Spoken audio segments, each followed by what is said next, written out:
Sarah and Crystal were like sisters. Since secondary school, they did everything together. Going out, holidays, dreams for the future. They understood each other without speaking. Even their families called them the twins. Sarah was gentle, calm, always ready to help.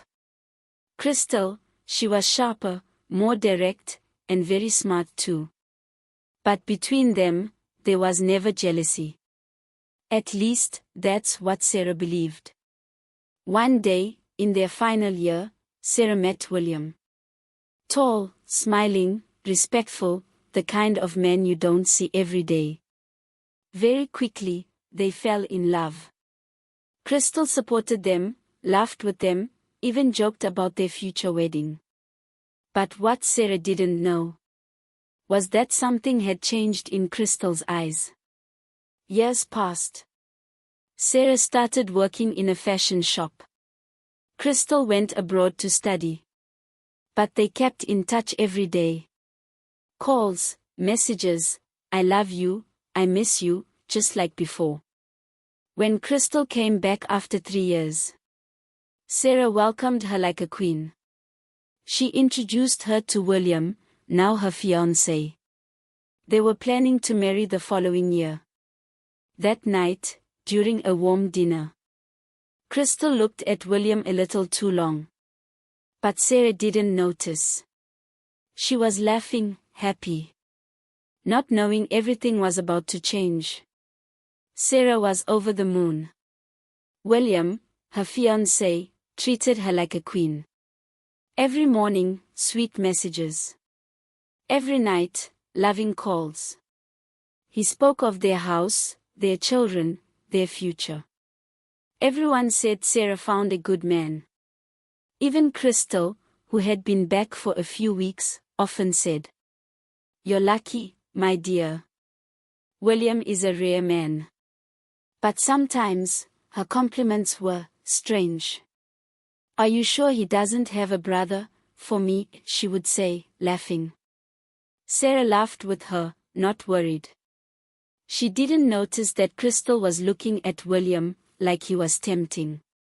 One evening, after a girls' night out, Crystal said, smiling, "You know, if he doesn't marry you, I'll take him." They laughed, but something in Crystal's voice didn't sound right. William stayed polite. Kind. Maybe too kind.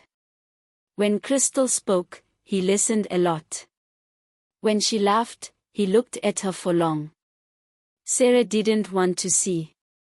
She trusted him. But the shadow of betrayal was coming. And nobody saw it. One morning, Crystal suggested a girls' weekend. Just the two of us. Like old times. Beach, full relaxation. Sarah hesitated, but said yes. She was happy to feel close again. William stayed in town for work. The trip went well. Beach, non-alcoholic cocktails, music, memories. But Crystal seemed somewhere else. Sometimes she looked at her phone, then at Sarah, then smiled for no reason. One night, while Sarah was sleeping, Crystal stepped out of the room with her phone.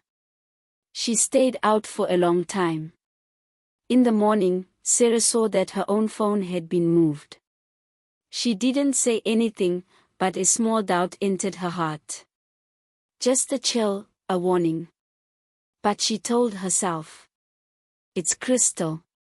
She would never do that to me." She didn't know this trip would change everything. Back in town, Sarah started noticing strange things. Moments of silence when she entered a room. Glances between William and Crystal. Smiles that lasted too long. Jokes that felt too close. One day, while William was taking a shower, Sarah saw a notification on his phone. A message with just a heart. Signed C. Her heart started pounding. She opened the chat. And everything froze. Messages. Sweet words. Memories of a secret meeting while she was on the trip. She put down the phone. Her hands were shaking. Her heart was screaming, but she didn't want to believe it. She breathed in deep and told herself, "I'll wait. I'll catch them red-handed." She would play their game, but her own way. Sarah decided to keep quiet. Not yet. She pretended. Smiles, hugs, "I love you," like nothing happened. But secretly, she started watching everything. The time. The words. The actions. She wanted the truth. All of it. One day, she invited Crystal to sleep over. Like before. A pajama night. Movies, popcorn, memories. Crystal accepted, cheerful, maybe too cheerful. That night, while Crystal was sleeping, Sarah took her phone. And then, shock. Photos. Messages. Secret dates with William. Sarah read everything. Saw everything. The lies. The betrayal. From her best friend. From the man she was going to marry. She closed the phone. Her eyes were full of tears. But her heart was on fire. Sarah wouldn't cry. She would answer. With dignity. Since that night, Sarah couldn't sleep like before. She kept thinking. Every word. Every action. Every look. How didn't she see it coming? She still loved William, but something was broken. And Crystal. Her childhood friend. Her heart sister. She couldn't understand. Why? Why betray like that? Sarah started pulling away slowly. Less messages. Fewer calls. She watched. She tested. And little by little, the mask started to fall. One evening, she invited William to dinner. She wanted to ask just one question. "Do you still love me?" William hesitated. He looked away. And his silence said everything.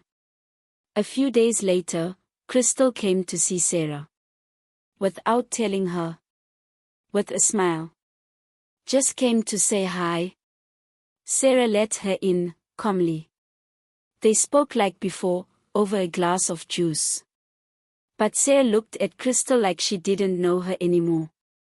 And then, without Sarah saying a word, Crystal said softly, "You know, William and we got close. But I didn't want it to happen." Sarah stayed calm. Very calm. But her hands were shaking. "You didn't want it. Then why did you continue? Why did you look me in the eyes every day, like nothing was happening?" Crystal lowered her head. And then, she confessed a secret. "I got pregnant. For him. I didn't want to, but it happened." Sarah felt like her heart stopped. That night, Sarah didn't sleep. She cried. She screamed in silence. Then she stood up. She took a suitcase, some clothes, and went to her Aunt Emily's house. Aunt Emily was like a mother to her.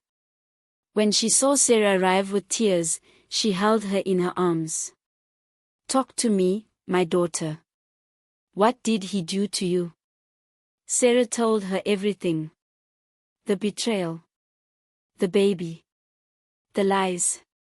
Aunt Emily told her one simple thing. Sometimes, you have to lose everything to find yourself again. Meanwhile, back home, William and Crystal thought Sarah left because she was angry. But what they didn't know was that she was planning something. She was going to leave them one last gift. 3 weeks later, Sarah came back home. Calm. Strong. Ready. She found William and Crystal in the living room. Holding hands. Like a happy couple. William tried to speak. Sarah, I'm sorry. But Sarah stopped him. I came to take my things. Keep the house, and your baby. Crystal wanted to speak, but Sarah looked her straight in the eyes. You took my man. My future. But you will never steal my peace. She left, with dignity. Head high. And in her heart, the pain had turned into fire. A few weeks later, on social media, an announcement shocked everyone. Crystal and William, engaged. A ring. Some photos. A forced smile. And a heavy silence around. Sarah saw the news. She didn't react. But deep inside, she knew that kind of marriage can't be a blessing. You can't build a future on someone else's tears. While everyone was congratulating Crystal, Sarah was moving forward with her life. Slowly. But surely. She had learned something. You never lose what is truly yours. And sometimes, God allows betrayal just to save you. The wedding of William and Crystal was getting close. But something wasn't right. Crystal didn't really smile anymore. William looked tired. Empty. People were talking. Some said Crystal planned everything. Others believed William was full of regret. And Sarah? She said nothing. She worked. She moved forward. But her silence spoke loud. Aunt Emily would tell her. The silence of a woman who has been hurt is louder than 1,000 cries. One night, William called Sarah. She hesitated, then picked up. I just wanted to say sorry. I never stopped loving you. Sarah stayed silent. He continued. With Crystal, it's not the same. I made a mistake. Sarah replied gently. You didn't make a mistake. You made a choice. Now live with it. Then she ended the call. Her heart was beating fast, but she was proud. She had taken back her power. 1 month before the wedding, everything exploded. Kevin, Crystal's ex, came back to town. And he came with proof. Messages, photos, chats between him and Crystal. While she was already with William. He exposed everything. William was shocked. He realized he had been used. That Crystal only wanted to shine. To have what Sarah had. Even if it meant breaking a friendship. Destroying a life. The wedding day came. Guests were there. The hall was decorated. But William never showed up. He left. He ran away. He left Crystal alone, in front of everyone. Embarrassed. Abandoned. Just like Sarah, back then. But Sarah, she didn't laugh.